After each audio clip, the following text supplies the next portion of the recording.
दोस्तों फिर से स्वागत है आपका नए वीडियो के साथ। एक राजा था मिदास।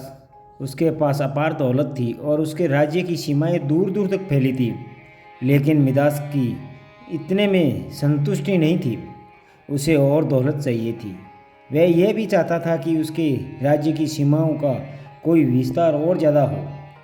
राजा मिदास की एक सुंदर लड़की थी जिसे वह बेहद प्यार करता था।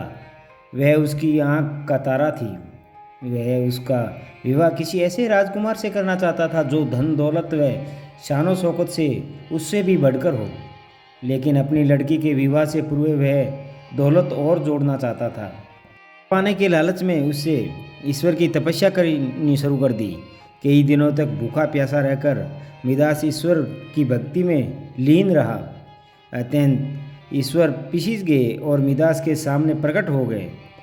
तुम्हारे पास इस संसार की हर वस्तु है, अब तुम मुझसे क्या मांगना चाहते हो बताओ। चूँकि मैं तुम्हारी भक्ति से प्रसन्न हूँ इसलिए तुम्हारी इच्छा पूर्ण करूँगा। लालच में अंधा जो कुछ मिदास बोला, मैं अपार दौलत चाहता हूँ, बेशुमार दौलत। अतः मुझे वरदान दें कि मैं जिस भी चीज़ को छू लूँ वो सोने की हो जाए। एक बार फिर सोच लो, ईश्वर ने कहा।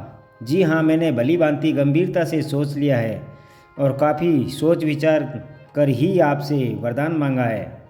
अब आप मेरी इच्छा पूर्ण करें। राजा मिदास खुशी खुशी बोला, ठीक है, तुम्हारी मनोकामना पूर्ण होगी। कहकर ईश्वर वहाँ से अंतर ध्यान हो गए। मिदास मारे खुशी के नाचने लगा। वह अपने महल में यहाँ वहाँ चक्कर काट काट कर वहाँ रखी चीज़ों को छूने लगा। जिस चीज़ को भी वह हाथ लगाता वह तुरंत सोने की हो जाती। उसकी खुशी का कोई अपार नहीं था। तभी उसे ध्यान आया कि बहुत दिनों से उसने कुछ खाया पिया नहीं है। उसने ताली बजाई तो सेवक तुरंत हाजिर हुए। सेवा में मिदास ने अपने लिए खाना लाने को कहा। खाना आया, लेकिन जैसे ही मिदास ने हाथ लगाया वह सोने का हो गया। यह उसे हैरत हुई और भय भी लगा।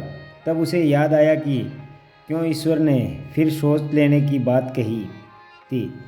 उसे भूख सता रही थी और वह कुछ भी खा नहीं पा रहा था। असमर्थन था खाने में। जैसे उसने वरदान समझा था वही अभिशाप सिद्ध हो रहा था। मिदास की अकुलहट बढ़ती जा रही थी।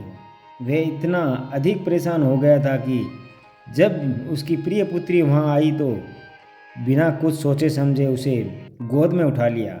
नतीजा, लड़की भी सोने में बदल गई। मिदास के सब्र का पैमाना भर चुका था। लाचार वंश वह रोने लगा, पर अब क्या हो सकता था और इसके लिए दोषी भी किसे बताए। जिसका जिम्मेदार तो वह खुद था। वरदान तो उसने मांगा था, वह भी ईश्वर द्वारा चेताने के बाद। मिदास ने फिर घोर तपस्या की। ईश्वर फिर प्रकट हुए और बोले, अब क्या चाहते हो? मैंने तुम्हारी इच्छा पहले ही पूर्ण कर दी थी।